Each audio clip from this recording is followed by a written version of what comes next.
Selamat pagi jemaat yang saya kasihi, mari kita bangkit berdiri dan kita akan mulai ibadah kita pada pagi hari ini. Dengarkanlah panggilan ibadah kita pada pagi hari ini. Mari pujilah Tuhan, hai semua hamba Tuhan. Angkatlah tanganmu ke tempat kudus dan pujilah Tuhan. Kita mulai kebaktian hari ini dengan pertolongan dari Allah, pencipta langit, bumi dan segala isinya. Turunlah atas kita sekalian anugerah, berkat, dan damai dari Allah Bapa, Allah Putra, dan Allah Roh Kudus. Amin. Jemaat silakan duduk kembali. Sungguh kita mengucap syukur kepada Tuhan karena atas berkat dan rahmat-Nya kita dapat berjumpa kembali pada hari ini. Walaupun kita tidak bertatap muka secara langsung, tapi saya rindu untuk mengajak kita semua untuk menaikkan pujian syukur kita kepada Allah. Karena hanya Dialah yang layak untuk menerima segala pujian dan hormat kita.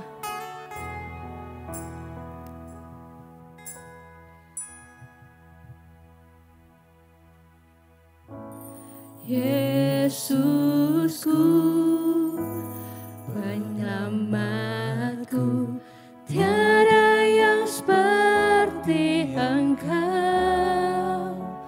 Setiap hari ku memuji keajaiban kasih-Mu.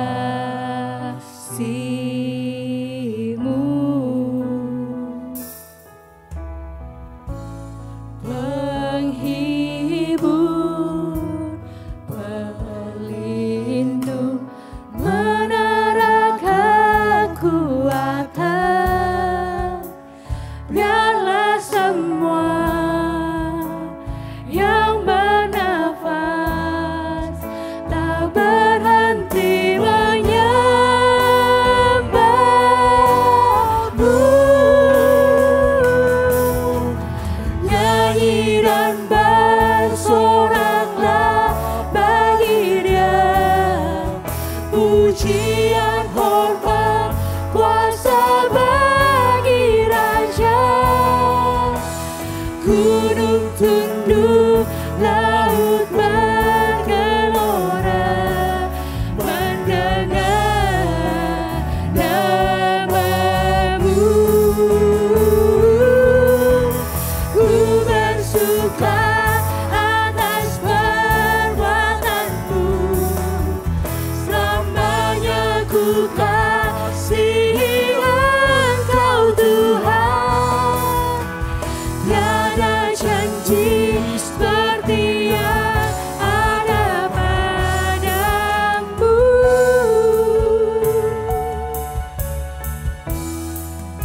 My Jesus, my Savior.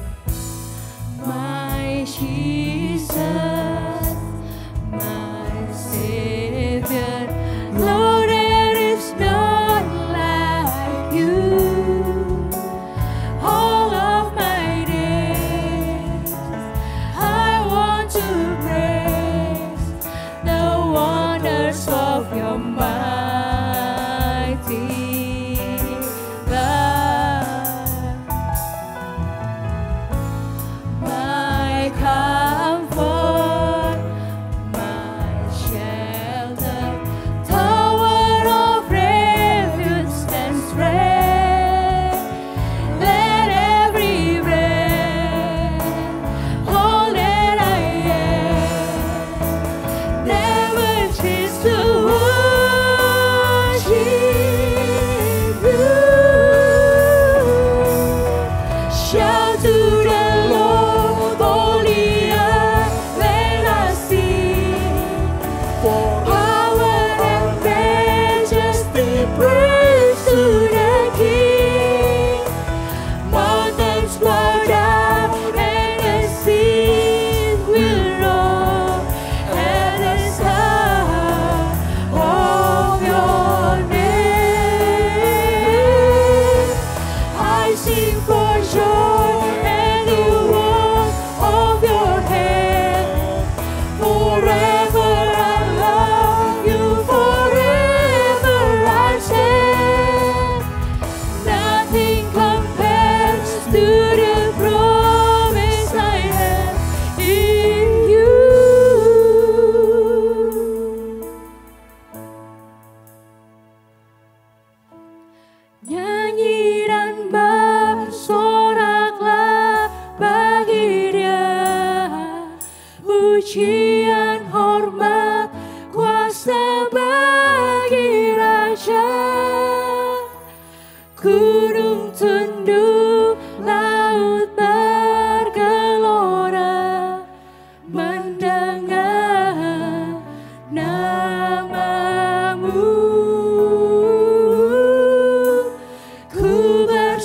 muka atas perbuatanmu.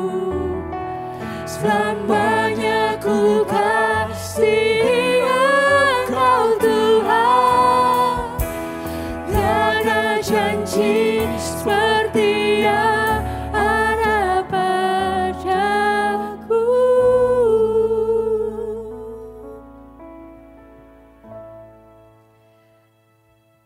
Yesus berkata, "Akulah roti hidup.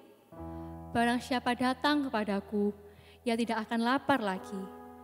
Dan barang siapa percaya kepadaku, ia tidak akan haus lagi."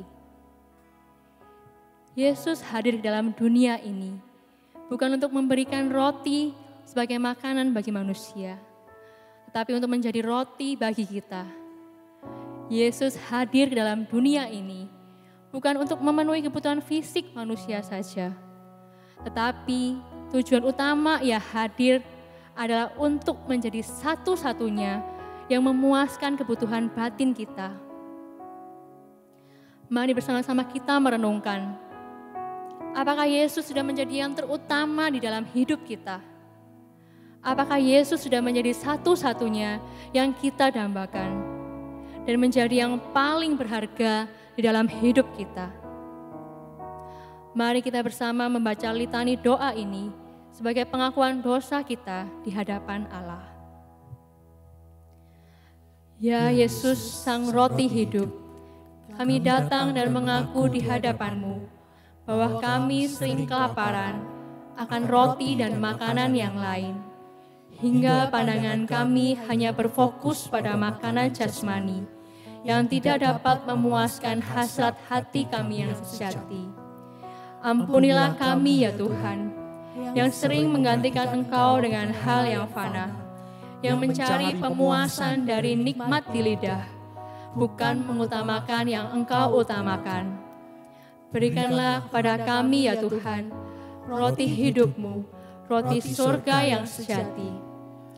Lawatlah dan kenyangkanlah kami dengan anugerah pemeliharaan-Mu yang melampaui dari apa yang bisa kami pikirkan. Kiranya apa yang kami makan untuk melegakan lapar jasmani kami, mengingatkan kami akan janji penyertaan-Mu. Dan setiap kali makan dari meja perjamuan kudus-Mu, kami diingatkan akan apa yang pernah Engkau perbuat saat mengambil roti, mengucap syukur atasnya, dan memecah-mecahkannya bagi dunia. Ya, roti hidup, kenyangkanlah kami dengan rahmat-Mu. Ya, roti surga, puaskanlah jiwa kami. Amin. Saya mengundang jemaat untuk bangkit berdiri. Kepada mereka yang lapar dan haus akan kebenaran, Yesus berkata, "Akulah roti hidup. Barang siapa datang kepadaku, ia tidak akan lapar lagi. Dan barang siapa percaya kepadaku, ia tidak akan haus lagi." Mari bersama-sama kita datang, kita mau bersyukur kepada Tuhan karena kasih-Nya yang begitu luar biasa dalam hidup kita. Kasih setia-Nya untuk selama-lamanya dan tidak pernah berubah.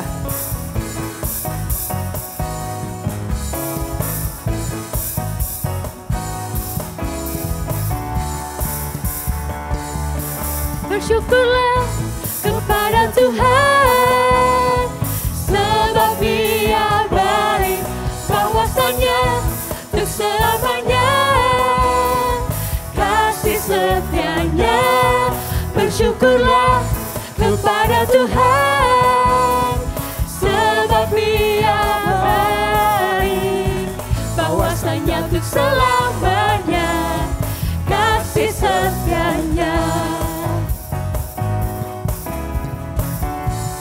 Datanglah ke bait-Nya. Datanglah ke bait-Nya dengan hati bersyukur, ke dalam pelataran-Nya dengan hati bersuka. Rasakan dan lihatlah betapa baiknya Tuhan bagi yang berlindung padanya. Akan bersorak-sorai, akan bersorak-sorai. Bersyukurlah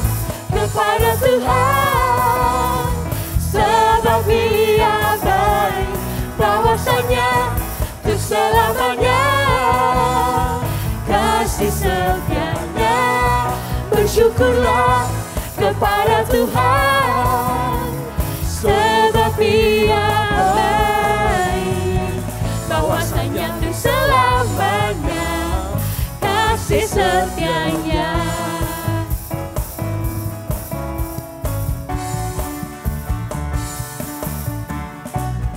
Datanglah ke bait-Nya dengan hati bersyukur, ke dalam pelataran-Nya dengan hati bersuka rasakan dan lihatlah betapa baiknya Tuhan, baginya berlindung padanya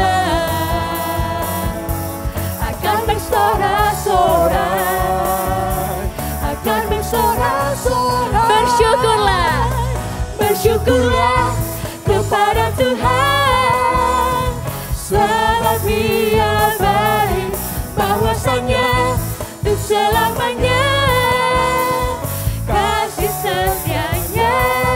Bersyukurlah kepada Tuhan, sebab Ia baik, bahwasanya untuk selamanya kasih setianya. Bersyukurlah, bersyukurlah kepada Tuhan, sebab Ia baik, bahwasanya untuk selamanya kasih setianya. Bersyukurlah kepada Tuhan, sebab Ia baik, bahwasanya untuk selamanya kasih setianya.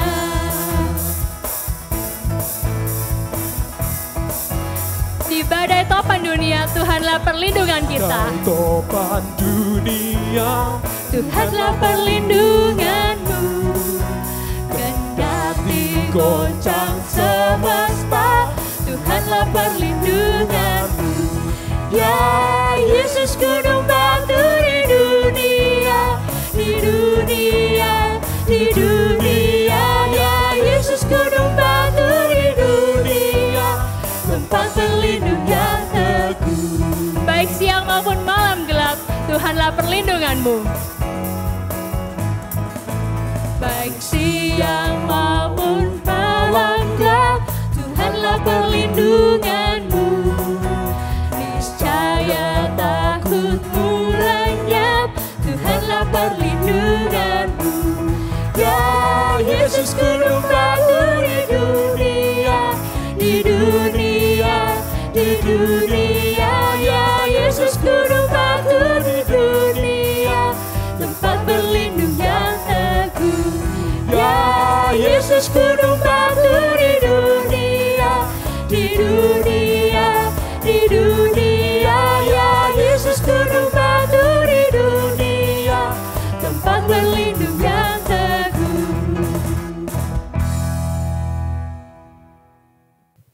Jemaat silakan duduk kembali. Di tengah-tengah badai pencobaan maupun masalah kehidupan kita, seringkali kita merasa Tuhan jauh dari kita. Akan tetapi, marilah kembali datang padanya. Karena bukan Dia yang jauh, melainkan kita yang menjauh darinya. Karena hanya di dalam Tuhan, hanya di dekat Allah saja, kita akan menemukan rasa tenang dalam hati kita.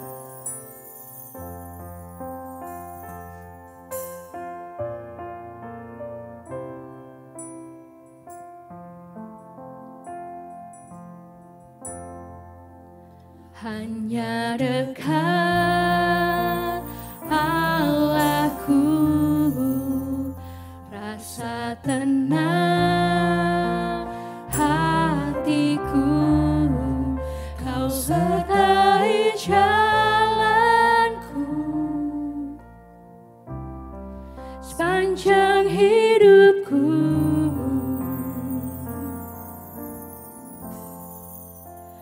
Hanya dekat padamu ada kekuatan baru.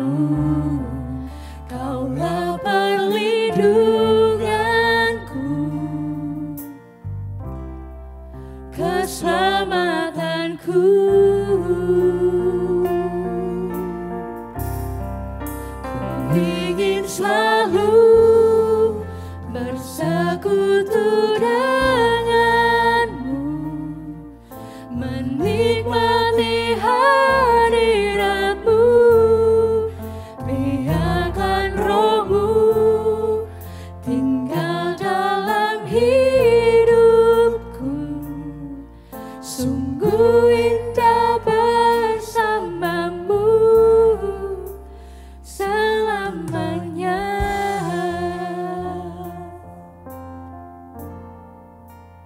Hanya dekat Allahku,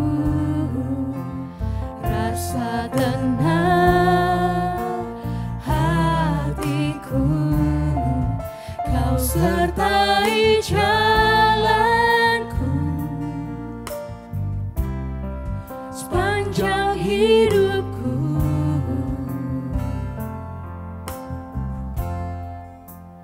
Hanya dekat padamu, ada kekuatan baru. Kaulah perlindunganku, keselamatanku. Ini kerinduan hati kami Tuhan. Ku ingin selalu bersekutu denganmu, menikmati hadiratmu. Biarkan rohmu tinggal dalam hidupku. Sungguh indah bersamamu. Ku ingin selalu bersekutu denganmu, menikmati hadiratmu. Biarkan rohmu tinggal dalam hidupku. Sungguh indah bersamamu selamanya.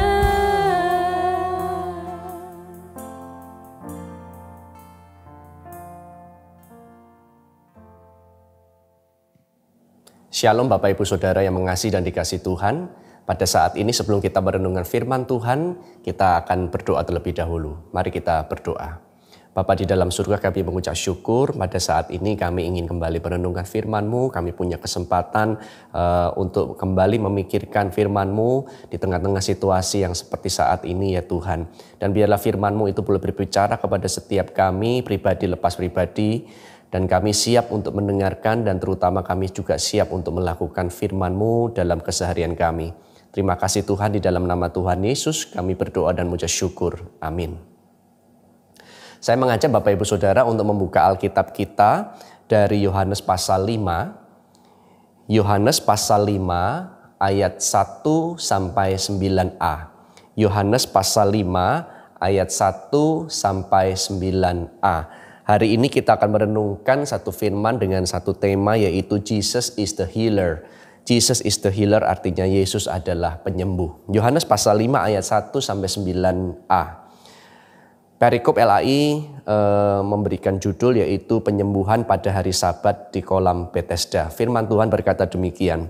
Sesudah itu ada hari raya orang Yahudi dan Yesus berangkat ke Yerusalem. Di Yerusalem, dekat pintu gerbang domba, ada sebuah kolam yang dalam bahasa Ibrani disebut Bethesda. Ada 5 serambinya, dan serambi-serambi itu berbaring sejumlah besar orang sakit, orang-orang buta, orang-orang timpang, dan orang-orang lumpuh yang menantikan goncangan air di kolam itu. Sebab sewaktu-waktu turun malaikat Tuhan ke kolam itu dan menggoncangkan air itu, barang siapa yang terdahulu masuk ke dalamnya, sesudah goncangan air itu menjadi sembuh, apapun juga penyakitnya. Di situ ada seorang yang sudah 38 tahun lamanya sakit.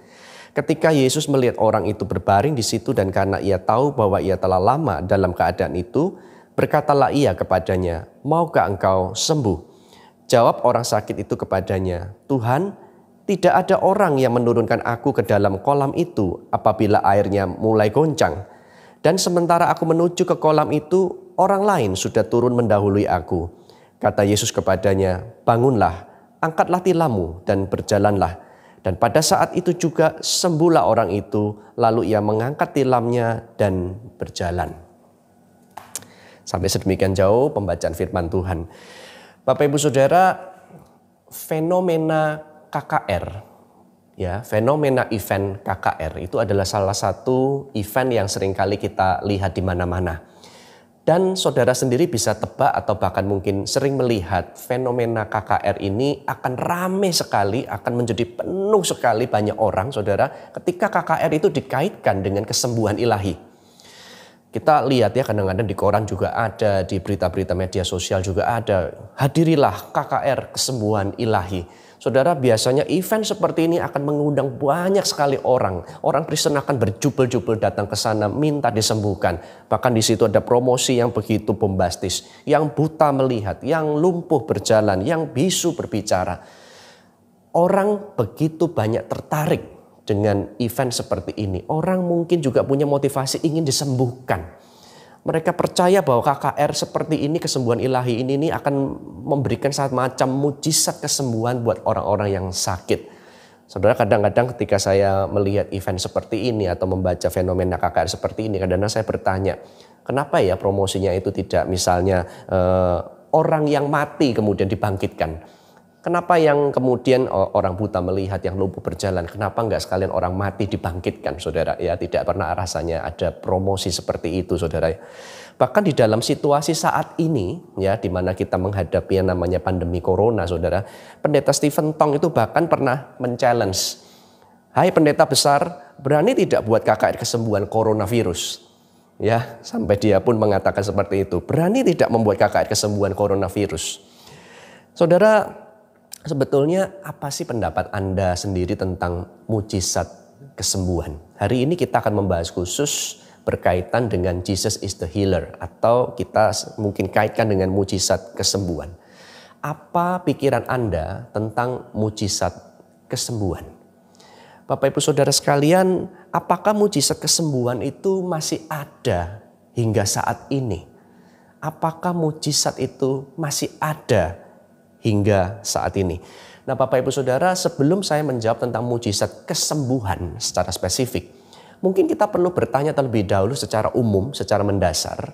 Pertanyaannya adalah, apakah mujizat itu sendiri masih ada? Apakah hari ini masih ada yang namanya mujizat? Bapak Ibu Saudara, mari kita melihat apa yang menjadi dasar pemikiran, yaitu melalui Alkitab tentang mujizat. Saudara, apa sih artinya mujizat? Di dalam Alkitab, kata mujizat Bapak Ibu itu bisa diartikan sebagai tanda keajaiban. Sebagai tanda keajaiban, tindakan yang dahsyat, sesuatu yang manusia tidak bisa lakukan. Maka pertanyaan selanjutnya adalah, apa sih yang manusia tidak bisa lakukan? Apa saja itu yang manusia sendiri nggak bisa lakukan, Bapak Ibu Saudara sekalian? Contoh, menciptakan alam semesta. Itu manusia nggak akan pernah bisa lakukan dari dulu sampai sekarang. Mau teknologi seperti apapun, manusia tidak bisa menciptakan alam semesta. Yang berikutnya lagi, apa yang manusia tidak bisa lakukan? Menata sistem jalannya alam semesta. Tatanan alam semesta yang luar biasa ini, Bapak Ibu, kalau dipikir-pikir ini luar biasa dahsyat, bagaimana bumi berrotasi, bagaimana planet lain itu juga berputar sana sini, tetapi tidak pernah bertabrakan, semuanya teratur, semuanya terorganize. Saudara, itu yang manusia tidak pernah bisa lakukan, Bapak Ibu sekalian. Berikutnya lagi, apa yang manusia tidak bisa lakukan? Menciptakan kelahiran makhluk hidup. Makhluk hidup tidak selalu manusia, tumbuhan, hewan, semua yang makhluk hidup. Manusia tidak bisa ciptakan, Bapak Ibu Saudara sekalian. Yang berikutnya lagi yang menarik adalah proses pertumbuhan makhluk hidup. Yang begitu kompleks, ada begitu banyak organ-organ yang bertumbuh di dalam diri makhluk hidup. Ada begitu banyak sel-sel yang bertumbuh di dalam makhluk hidup. Dan itu tidak pernah bisa diciptakan oleh manusia. Proses pertumbuhan yang begitu dahsyat dan ajaib, itu merupakan campur tangan Tuhan. Dan kalau berbicara secara spesifik hari ini tentang kesembuhan, maka bukankah selama ini sebetulnya kita ini sudah dikaruniai yang namanya sistem regenerasi sel untuk memulihkan jaringan yang rusak. Dan itu biasanya disebabkan karena pola hidup kita yang juga berantakan.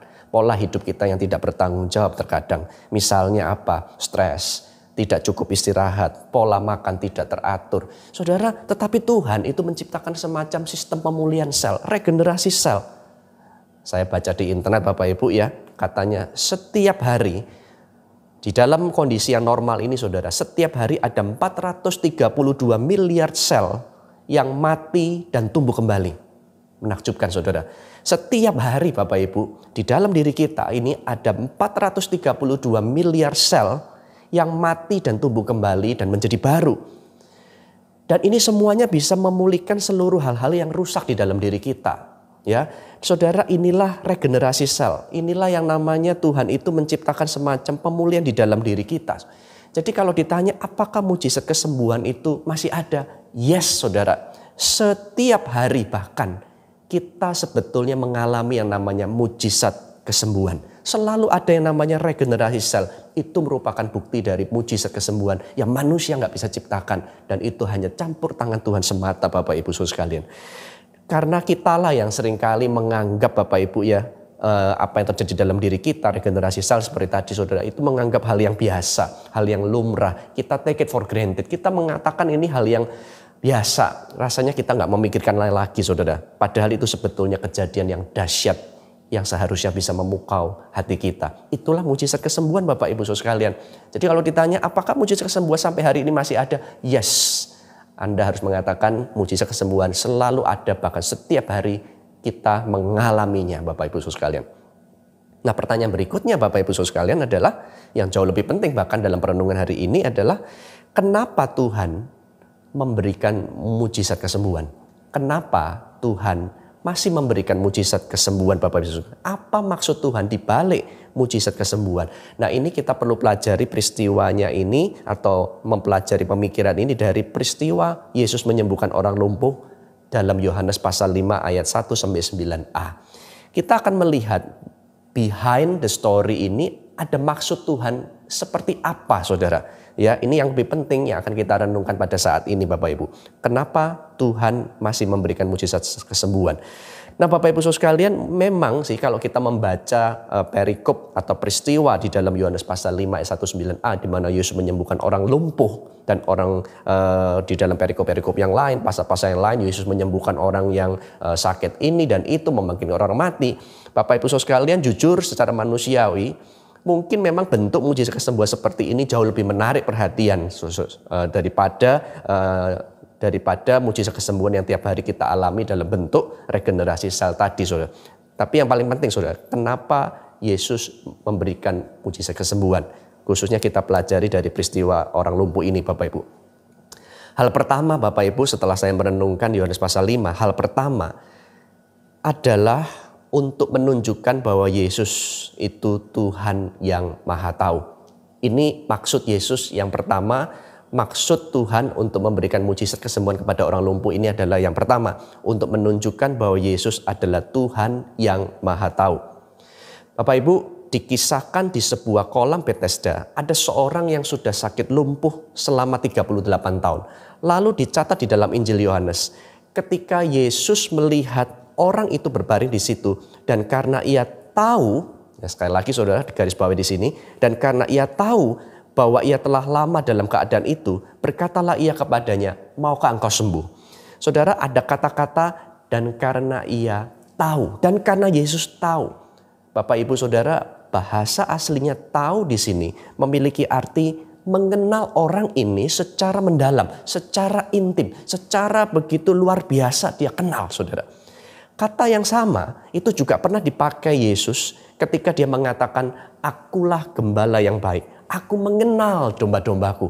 Kata asli yang dipakai di dalam perikop tadi, saudara, itu juga sama kata itu dipakai ketika Yesus mengatakan, akulah gembala yang baik, aku mengenal domba-dombaku. Ada sebuah pengertian yang mendalam tentang seseorang, dan ini hanya dimungkinkan karena Yesus adalah Tuhan yang Maha Tahu. Bapak Ibu Saudara sekalian, apa sih pentingnya ketika kita menyadari bahwa Yesus adalah Tuhan yang Maha Tahu? Saya akan kasih ilustrasi dari pengalaman yang nyata Bapak Ibu sekalian tentang pentingnya pengetahuan tentang seseorang yang lain. Jadi ada orang tua pernah bercerita, Bapak Ibu, seorang jemaat pernah bercerita kepada saya bagaimana dia dulu menjadi orang tua terhadap anak-anaknya yang masih kecil, saudara. Dia menceritakan bahwa kadang mendidik anak itu ya harus ada disiplin juga, ya tidak bisa selalu memanjakan. Saudara, satu ketika dia cerita bahwa ada anaknya itu pergi ke mall dan kemudian anak ini meminta sesuatu bahkan memaksa Bapak Ibu sekalian, dan kemudian saking memaksanya anak ini kemudian berguling-guling di mall, saudara, berguling-guling di lantai mall. Saudara, dia berusaha mungkin menarik perhatian orang lain, bahkan mungkin orang tuanya. Dia berusaha berguling-guling sambil menangis, saudara. Saudara, tetapi orang tua ini, saudara, tahu persis bahwa tangisan si anak ini itu adalah semacam manipulasi. Sehingga apa, saudara? Sehingga orang tua ini akhirnya tetap mengizinkan orang ini, saudara, atau anak ini menangis sedemikian rupa karena dia tahu persis ada manfaat yang lebih besar untuk si anak ini daripada sekedar melayani tangisannya, saudara. Manfaat yang lebih besar mungkin adalah supaya anak ini bisa terdidik bahwa tidak semua keinginannya itu bisa dipenuhi, apalagi kalau keinginan itu bisa mencelakai dia atau masa depan dia. Saudara, ini penting sekali. Orang tua punya pengetahuan tertentu tentang anaknya sehingga kita tahu apa yang seharusnya dilakukan untuk kebaikannya. Ketika kita menjadi orang tua, kita punya pengetahuan tertentu tentang anak ini, sudah, sehingga ini menjadi hal yang penting. Sekali lagi, untuk apa? Sehingga kita tahu apa yang seharusnya dilakukan untuk kebaikan dia yang lebih besar lagi. Nah, apalagi Tuhan, Bapak Ibu. Ketika kita sadar bahwa Tuhan itu adalah Tuhan yang Maha Tahu. Ya, Tuhan yang Maha Tahu. Ketika kita sadar, saudara, ketika Tuhan mengatakan, aku mengenalmu. Saudara, seharusnya ini menjadikan ketenangan buat kita. Karena kita tahu Allah yang Maha Tahu itu tahu persis hal terbaik apa yang harusnya dilakukan kepada setiap kita. Sekali lagi, saudara, ketika kita menyadari bahwa Allah itu adalah Allah yang mengenal kita, Allah yang Maha Tahu, Bapak Ibu, ini seharusnya menjadi ketenangan buat kita, kedamaian buat kita. Kenapa, saudara? Karena kita tahu persis bahwa Allah itu tahu hal terbaik apa yang harusnya Dia lakukan untuk diri kita. Oleh sebab itu Yeremia pasal 29 ayat 11 mengatakan, sebab aku ini mengetahui rancangan-rancangan apa yang ada padaku mengenai kamu. Yaitu apa? Yaitu rancangan damai sejahtera dan bukan rancangan kecelakaan, untuk memberikan kepadamu hari depan yang penuh harapan. Allah tahu persis kondisi kita, Bapak Ibu. Itulah Allah yang Maha Tahu. Bahkan Dia tahu persis kondisi kita melebihi dari kita mengenali kondisi diri kita. Dan hasil akhir dari kemahatauan Allah tentang kita adalah adanya manfaat yang jauh lebih besar daripada yang kita alami, yaitu rancangan damai sejahtera dan hari depan yang penuh harapan. Dia tahu persis apa yang Dia harus lakukan yang terbaik buat diri saudara, buat diri saya, dan semuanya. Luar biasa, kita memiliki Allah yang Maha Tahu. Yang kedua, Bapak Ibu, kenapa Yesus menyembuhkan atau menunjukkan mujizat kesembuhan kepada orang lumpuh ini, saudara? Yang kedua adalah untuk menunjukkan bahwa Yesus adalah Tuhan yang Maha Kuasa. Yesus adalah Tuhan yang Maha Kuasa. Ada kalanya, Bapak Ibu, krisis kehidupan dapat membuat orang juga bisa mengalami yang namanya krisis iman. Alias tidak lagi percaya kepada Tuhan dan kekuasaannya. Bapak Ibu sekalian, Harold Kushner, seorang rabi di Amerika Serikat, pernah mengalami akan hal ini. Dia itu punya seorang anak bernama Harun. Dia mengidap penyakit yang aneh, Bapak Ibu. Usianya masih muda tapi tubuhnya menua secara cepat. Kepalanya botak, keriput, dan akhirnya dia meninggal dunia. Nah, sebagai ayah yang mengasihi anak lelakinya, saudara, dia mengeluh kepada Tuhan, Bapak Ibu. Dia mempertanyakan akan kuasa Tuhan. Dia mengatakan, kalau Tuhan itu Maha Kuasa, mengapa anakku si Harun ini harus meninggal dengan cara seperti demikian? Dan kemudian akhirnya apa, Bapak Ibu? Dia menyimpulkan bahwa Tuhan itu tidak mampu. Jangan paksakan Dia. Dia sampai menulis sebuah buku when bad things happen to good people. Dan di dalam bukunya itu dia katakan, Tuhan itu tidak mampu. Jangan paksakan dia. Saya mau katakan satu hal, terkadang krisis yang kita alami dalam kehidupan ini bisa saja membuat krisis iman di dalam hidup ini. Membuat kita menjadi tidak percaya lagi kepada Tuhan dan kekuasaannya. Saudara, mungkin sekali orang yang sakit lumpuh 38 tahun ini juga meragukan kuasa Yesus sebagai penyembuh. Kenapa saya menganalisa seperti ini? Kenapa saya menebak seperti ini, saudara? Karena sewaktu Yesus bertemu dengan dia, Yesus malah bertanya, maukah engkau sembuh? Saudara, bukankah ini satu hal yang aneh, saudara? Orang sakit biasanya ingin didoakan untuk apa, Bapak Ibu? Supaya sembuh, ya. Dan anehnya pertanyaan Yesus ini juga tidak dijawab to the point oleh si orang lumpuh ini. Dia juga tidak langsung katakan, ya Tuhan, aku juga ingin sembuh. Saudara, justru orang ini malah menjawab muter-muter, cari alasan, Bapak Ibu. Ya Tuhan, dia katakan, ya Tuhan, tidak ada orang yang menurunkan aku ke dalam kolam itu apabila airnya mulai goncang. Dan sementara aku menuju kolam itu, orang lain sudah turun mendahului aku. Kenapa tidak dijawab saja dengan, ya Tuhan, aku ingin sembuh. Bapak Ibu saudara sekalian, mungkin saudara dia sudah mulai meragukan saudara yang namanya kuasa Tuhan. Ya. Maka pertanyaannya saudara, sebetulnya siapa sih yang dapat menyembuhkan dia, Bapak Ibu? Air kolamnya yang bergoncang atau Tuhan Yesusnya, Bapak Ibu? Saudara, orang yang sekian lama mengalami krisis kehidupan bisa jadi mengalami keraguan dalam imannya dia, Bapak Ibu sekalian. Pada akhirnya itulah kenapa Yesus kemudian menunjukkan kemahakuasaannya kepada orang lumpuh ini dengan berkata, bangunlah, angkatlah tilammu dan berjalanlah. Dia pun sembuh, Bapak Ibu sekalian. Saudara, krisis kehidupan memang bisa membuat krisis iman pula. Salah satunya adalah kita meragukan kemahakuasaan Tuhan seperti Harold Kushner dan orang lumpuh tadi.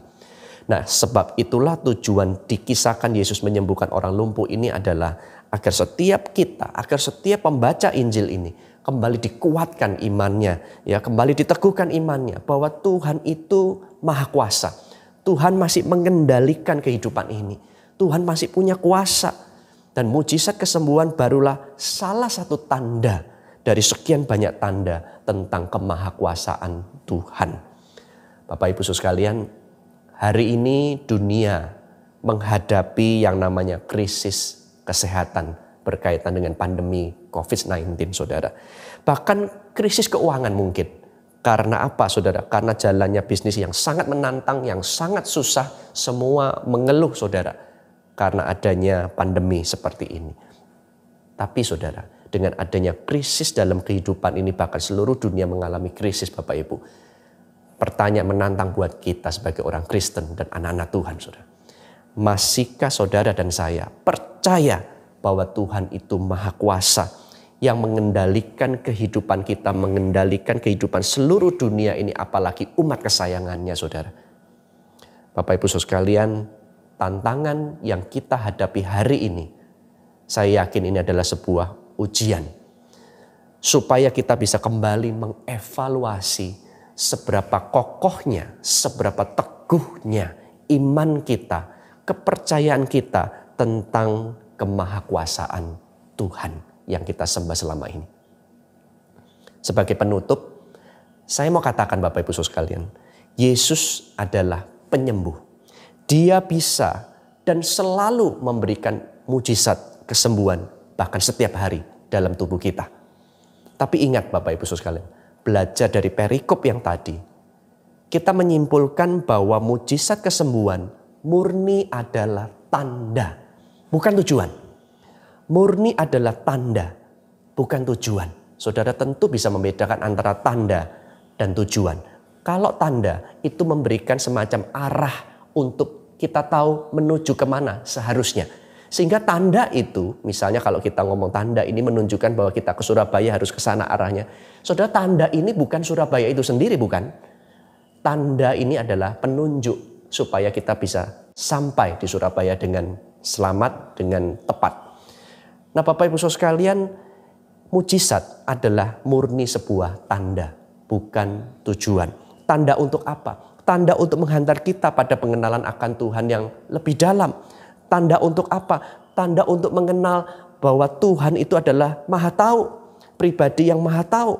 Sehingga kita akan memiliki kedamaian hati karena Dia tahu persis hal terbaik apa yang harusnya dilakukan untuk kita. Dan mengenal Tuhan sebagai Tuhan yang maha kuasa sehingga kita akan tetap terus mengandalkan Dia. Mari kita berdoa.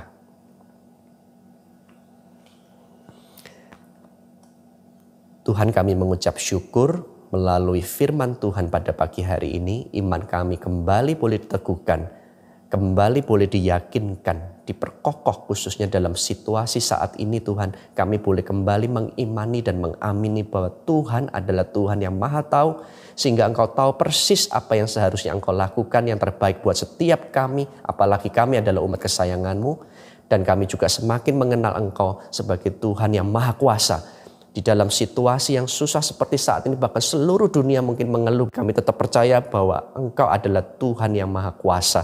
Tuhan yang kami dapat andalkan, yang kami dapat sandari ya Tuhan. Kami mengucap syukur ya Tuhan. Kami memiliki Bapa seperti Engkau, kami memiliki Tuhan seperti Engkau ya Tuhan. Dalam nama Tuhan Yesus kami berdoa dan mengucap syukur. Amin. Jemaat, mari kita bangkit berdiri bersama dengan segenap orang-orang percaya di segala tempat. Kita mengakui pengakuan iman kita yang berbunyi demikian. Aku percaya kepada Allah, Bapa yang Maha Kuasa, Khalik langit dan bumi, dan kepada Yesus Kristus anaknya yang tunggal Tuhan kita, yang dikandung dari Roh Kudus, lahir dari anak darah Maria, yang menderita sengsara di bawah pemerintahan Pontius Pilatus, disalibkan, mati dan dikuburkan, turun ke dalam kerajaan maut. Pada hari yang ketiga, bangkit pula di antara orang mati, naik ke surga, duduk di sebelah kanan Allah, Bapa yang Maha Kuasa, dan dari sana Ia akan datang untuk menghakimi orang yang hidup dan yang mati. Aku percaya kepada Roh Kudus, gereja yang kudus dan am, persekutuan orang kudus, pengampunan dosa, kebangkitan orang mati, dan hidup yang kekal. Amin. Dengan tetap berdiri, kita akan menaikkan beberapa pokok doa syafaat. Saya akan berdoa dan silakan jemaat mengaminkannya. Tuhan kami Yesus Kristus, Allah yang Maha Tahu dan Maha Kuasa, hari ini kami datang di hadapan-Mu membawa serta kebutuhan dan pergumulan hidup kami. Kami berdoa bagi mereka yang saat ini mengalami krisis karena kehilangan pekerjaan, terhambat dalam penghasilan dan sungguh hidup dari sehari ke sehari. Engkau Allah yang Maha Tahu, kiranya menjawab seru doa mereka dan memberikan jalan keluar serta kedamaian jiwa untuk senantiasa berserah. Kami berdoa bagi mereka yang berduka karena melawan sakit penyakit, terhitung sebagai korban pandemi, kehilangan orang yang mereka kasihi, dan terbatas dalam penjara stigma sekitarnya. Engkau Allah yang Maha Tahu, kiranya menghibur hati yang susah, menguatkan raga yang lemah, dan memberikan penghiburan bahwa ada jawaban dan pengharapan di dalam nama-Mu. Kami berdoa bagi gereja-Mu di seluruh dunia yang dibatasi oleh jarak, dipisahkan oleh virus, dan seakan dihadang oleh berbagai tantangan. Engkau Allah yang Maha Tahu, kiranya menyatukan mereka untuk memberitakan nama-Mu, bukan untuk kepentingan pribadi atau kepopuleran kelompok, untuk memberi kelepasan bagi yang lapar, untuk menyatakan kasih kepada yang dahaga, untuk bersatu dan meneruskan rahmat-Mu kepada dunia. Kiranya gereja-Mu menjadi saluran berkat-Mu bagi sesama anggota tubuh, untuk saling meneguhkan dan menguatkan dalam iman, dan bagi dunia ini untuk memberitakan keselamatan dalam nama-Mu. Kristus yang Maha Tahu dan Maha Kuasa, Engkau sungguh mengerti apa yang kami hadapi jauh sebelum kami mengatakannya. Dan Engkau tetap memegang kendali jauh sebelum kami menghadapinya. Tolonglah kami untuk tetap teguh dalam iman dan terus berharap dalam doa. Terus dekat dalam persekutuan dengan Engkau. Di dalam nama-Mu yang berkuasa kami berdoa. Amin. Jemaat dipersilakan duduk kembali.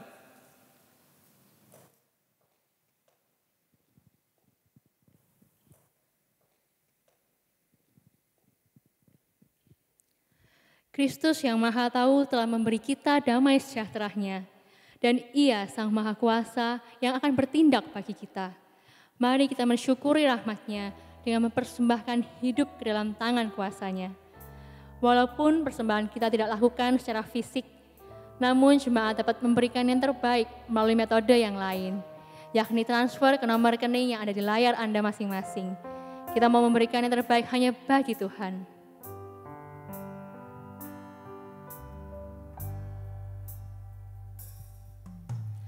Ku tak dapat lupakan kebaikan yang ku terima, pengorbananmu yang mulia, jadikan ku berharga. Kau tulus menerima aku apa adanya. Kekuatan kasih-Mu nyata memulihkan hidupku. Kau bukan Tuhan yang melihat rupa, Kau bukan Tuhan yang memandang harta. Hati hamba yang selalu Kau cari, biar Kau temukan di dalamku. Selama ku hidup, ku mau menyembah-Mu, sebab Engkau sangat berarti bagiku. Yang terbaik yang ada padaku, ku persembahkan kepadamu, Yesusku.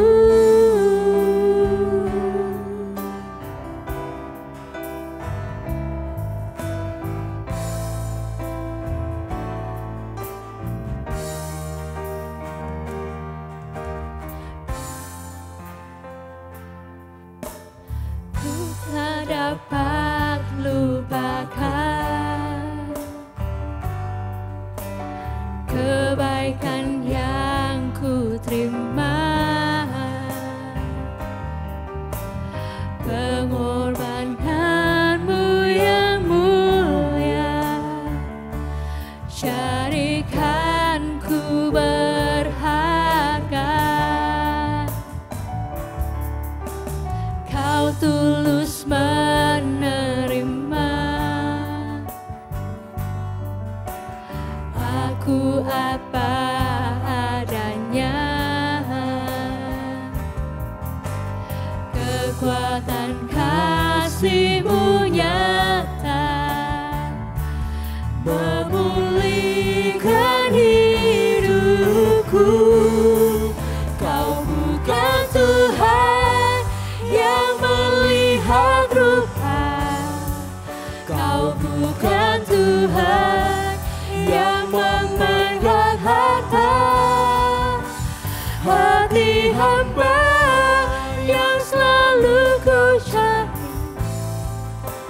biar Kau temukan di dalamku.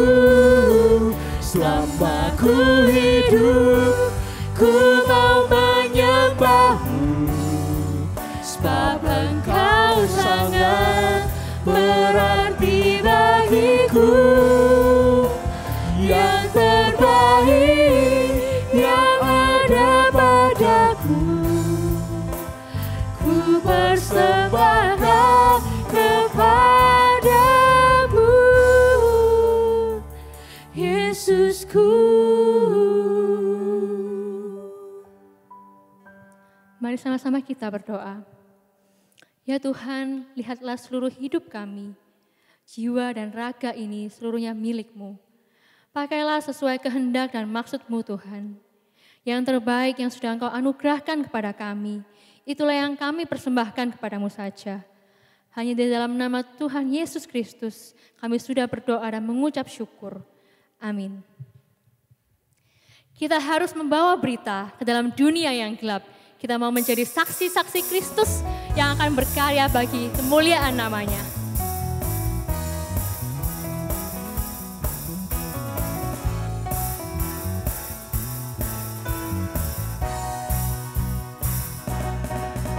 Kita harus membawa berita pada dunia dalam gelap tentang kebenaran dan kasih dan damai yang menetap, dan damai yang menetap. Karena gelap jadi remang pagi dan remang jadi siang terang. Kuasa Kristus kan nyata, rahmani dan cemerlang.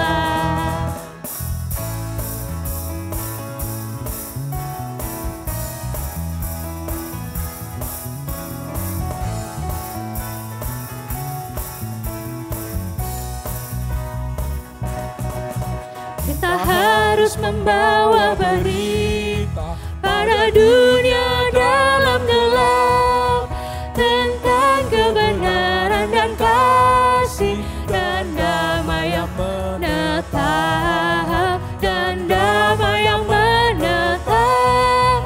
Karena gelap jadi remang pagi dan remang jadi siang terang. Kuasa Kristus kan nyata, rahmani dan cemerlang. Kuasa Kristus kan nyata, rahmani dan cemerlang.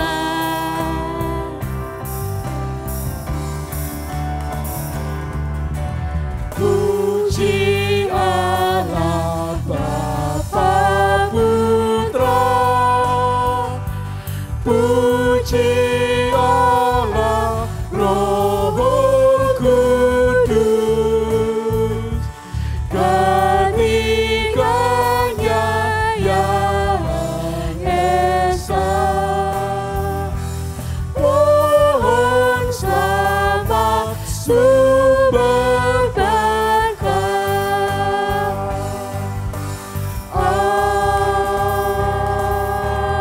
Amin. Mari kita bangkit berdiri. Jemaat yang dikasihi oleh Tuhan, arahkanlah dirimu dan saat ini terimalah berkat untuk setiap kita. Tuhan memberkati kita dan melindungi kita. Tuhan menyinari kita dengan wajah-Nya dan memberi kita kasih karunia. Tuhan menghadapkan wajah-Nya kepada kita dan memberi kita damai sejahtera mulai saat ini sampai Maranatha. Amin.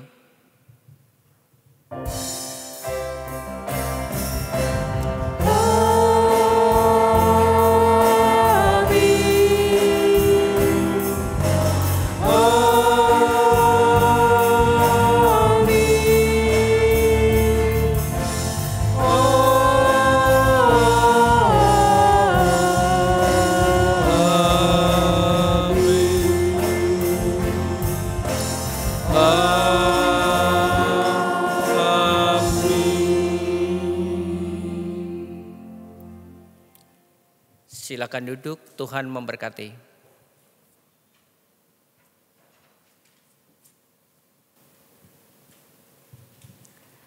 Jemaat dapat menyaksikan warta di layar Anda masing-masing.